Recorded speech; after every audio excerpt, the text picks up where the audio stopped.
Πράγματι λοιπόν βρισκόμαστε σε ένα πολύ καλό στάδιο, σε μια πολύ καλή αρχή. Συγγνώμη, να μην υπερβάλλω. Σε μια πάρα πολύ καλή αρχή. Είμαστε στον τρόπο επικαιροποίησης της κυκλοφοριακής μελέτης. Είχε κατέβει ο συγκοινωνιολόγος ο κύριος Ηλιόπουλος, ο καθήλυνα αρμόδιος και υπεύθυνος, το επιστημονικό γραφείο του κύριου Ηλιόπουλου.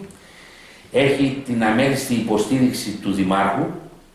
Έχει την εντολή του Δημάρχου ότι θα κάνει μια επιστημονική μελέτη για το καλό αυτής της πόλης και όχι για να εξυπηρετήσει συμφέροντα.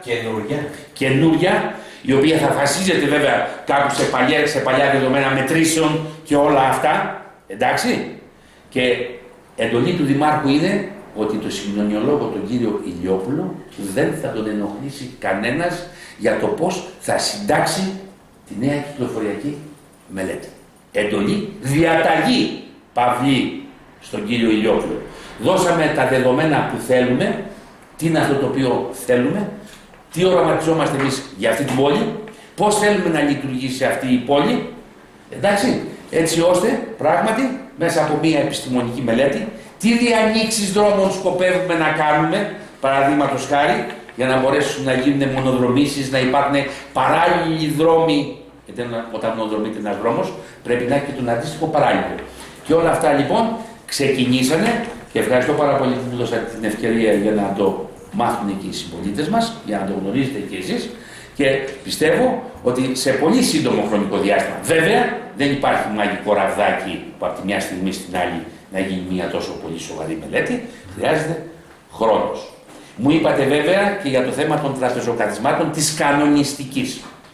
Είχα πει φιλοξενούμενος και από δημοτικό ραδιόφωνο, ότι η φιλοδοξία αυτής της διοίκησης είναι να κάνει μια κανονιστική η οποία είναι δυνατόν να ξεκινάει από το Δάρα και να φτάσει στις Κολίνες. Δηλαδή, ό,τι θα ισχύει στο Δάρα να ισχύει και στις Κολίνες. Βέβαια, αγαπητοί φίλοι, πρέπει να καταλάβουμε το εξής. Τι πόλη θέλουμε? Πρέπει να αποφασίσουμε. Εμείς έχουμε αποφασίσει, σαν δημοτική αρχή. Τι πόλη θέλουμε? Θέλουμε πόλη τραπεζοκαθισμάτων? Θέλουμε μια πόλη η οποία να αναδεικνύει την Τρίπολη? Θέλουμε μια πόλη η οποία να έχει εξκυψιμότητα? Θέλουμε μια πόλη η οποία επιτέλους να εκμεταλλευτούμε το Μαλλιαροπούλιο το οποίο μας κόστισε εκατομμύρια λεφτά, εκατομμύρια ευρώ λεφτά? Εντάξει, τι θέλουμε? Η Δημοτική Αρχή λοιπόν έχει αποφασίσει και ξέρει τι θέλει. Βέβαια είναι γεγονός ότι θα δημιουργηθούν και συγκρούσεις. Θα δημιουργηθούν και συγκρούσεις και ξέρετε γιατί, αγαπητοί φίλοι? Γιατί κάποιες προηγούμενες δημοτικές αρχές που δεν είχαν μεριμνήσει για το τι θα έπρεπε να γίνει σε αυτή την πόλη, αφήσανε τους ελευθεροεπαγγελματίες να δρουν ανεξέλεκτα. Ιδιαίτερα καταστήματα υγειονομικού ενδιαφέροντος. Και πήγανε οι συμπολίτες μας, οι ελευθεροεπαγγελματίες, που εγώ ως ελευθεροεπαγγελματίας συμπάσχω με αυτούς, επενδύσανε λεφτά, κάνανε κατασκευές, κάνανε 1002 πράγματα και δεν πήγε κάποιος να τους πει τι κάνετε εδώ? Και αυτό είχε σαν αποτέλεσμα σήμερα να υπάρχει μια αντιπαλότητα θεμητή, θα έλεγα στην προκειμένη περίπτωση, που δημιουργεί συμφέροντα. Έχει δημιουργήσει συμφέροντα. Θα υπάρξουν άνθρωποι οι οποίοι θα χάσουν ενδεχομένως πάρα πολλά λεφτά που επένδυσαν χωρίς να νομιμοποιούνται να επενδύσουν. Χωρίς να έχουν δικαίωμα να επενδύσουν και αυτοί οι οποίοι ήταν να τους σταματήσουν δεν τους σταματήσανε όταν έπρεπε. Καλούμεθα λοιπόν τώρα εμείς να βγάλουμε και σε αυτό το θέμα τα κάσανα από τη φωτιά. Λοιπόν, θέλω να. Στο ίδιο. Ναι, στο ίδιο λέγεται. Κύριε Δακλαμάνο, είπατε ότι εμείς σαν νομοθετική αρχή έχουμε οραματιστεί και ξέρουμε τι θέλουμε για την κανονιστική και την κυκλοφοριακή μελέτη σε αυτή την πόλη. Και για πολλά άλλα. Τους πολίτες τους ρωτήσατε, τους φορείς τους ρωτήσατε, τη ζωή ποδήλατο τη ρωτήσατε, την ομάδα ρωτήσατε, τους επιχειρηματίες που έχουν τα καταστήματα υγειονομικού ενδιαφέροντος για το τι ακριβώς πόλη θέλουν.